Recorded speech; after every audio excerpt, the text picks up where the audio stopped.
I'm Natisha Lance. We start with breaking news from the South Charlotte area. Medic has confirmed that one person has life-threatening injuries after a shooting on River Birch Drive that's just off Sharon Road in South Charlotte.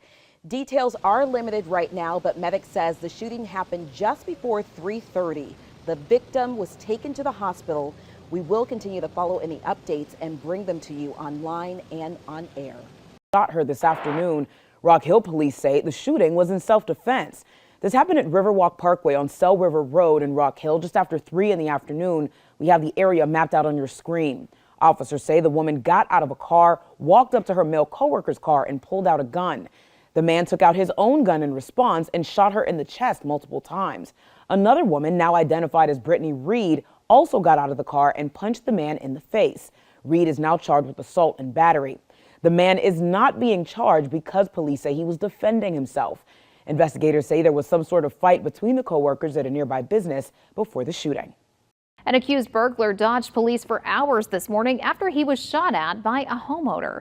KSLA News 12 was first on the scene, and Dominique Ben spoke to the homeowner who fired the shots and the neighbor who says the man was hiding in his dryer. Shreveport police say they finally caught up to this man who's accused of trying to steal lawn equipment from this homeowner. Rochelle Baylor says her neighbor rang her doorbell around 4:30 this morning and told her someone was in her backyard. She said she saw some of her belongings on the sidewalk. He went in the lady across the street yard, got his backpack he had stashed over there, rode around to pick up the equipment, was finna pick it up. When he was finna pick it up, I ran up on him. I was like, "What did it?" He dropped his bike. And I fired my arm. How many times did you fire? About 5 or 6. Shreveport police say it took them a couple of hours to catch up to the accused burglar. They say when they did, he was covered in blood. However, it did not appear to be from gunshot, but rather from jumping over barbed wire fencing. Homeowner took shots at the suspect, and we thought he might have been shot, and he's calling his parents to come get him, so we ended up chasing him for 2 hours up and down 7th Street all the way for miles. And it ended up here at James Wall's home. I was sitting there reading my Bible, and I seen this policeman come up the driveway and go toward the back, and so I got up to come look, see what happening, and I didn't see him, so I went out in the backyard, and I didn't see him out there. Wall says police found the man hiding in his shed inside of his dryer. The problem is like he said once in a while, not like this one. It's like a whole police force showed up. In Shreveport, Dominique Ben, KSLA News 12. The Saratoga County Sheriff investigating a shooting death that occurred earlier today. Houston ABC's James De La Fuente was on scene for much of the day today and has the very latest on the developments there.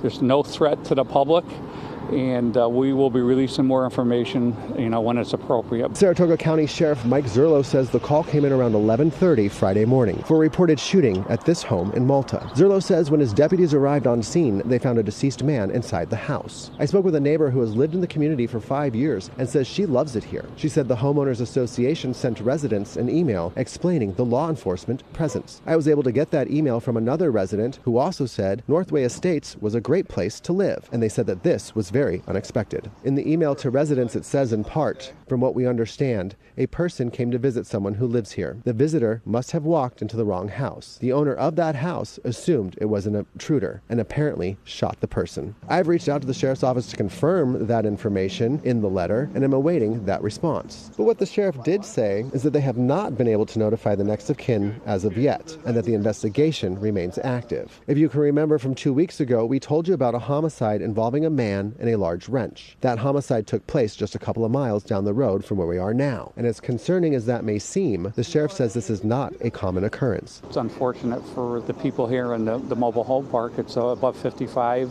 and we're kind of somewhat shocked as what took place here, but no, it's not a daily occurrence here in the town of Malta or any other place in the county. The sheriff tells me that this investigation is active and that new information is expected in the coming days. We'll bring you those updates both on air and online at news10.com. Reporting in Malta, James De La Fuente, News 10 ABC.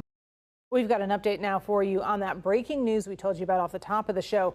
We've confirmed one person is in critical condition after a shooting in North Riverside. That happened about an hour and a half ago at this point. KAKE's Nick Nelson has learned more about what's going on there. Nick? Yeah, Pilar, we just spoke with police and they told us that 2 people have been injured in the shooting. We, of course, confirmed that 1 person was in critical condition at the shooting near the intersection of 19th and Jackson. Police now telling us that 2 people have been injured. However, they say that those are non-life-threatening injuries. They say that they've apprehended several people here, but they don't know the involvement of those people in this shooting at this time. But police did stress that there is no immediate threat to the public at this time. That's what we know as of now. We'll throw it back to you in the studio. Reporting live, Nick Nelson, KAKE News on your side. Thanks. New tonight, Memphis police investigating a shooting that left 1 man seriously hurt. According to police, officers arrived on the scene of a shooting at the restaurant Margaritas on Austin P Highway just before 6:30 this evening. That's where officers found 1 man shot. He was taken to Regional 1 in critical condition. Police say the shooter was a woman who drove away in a van. Those are the only details they've shared with us so far. But if you know anything about this crime, you know what to do. Call Crime Stoppers 901-528-CAT.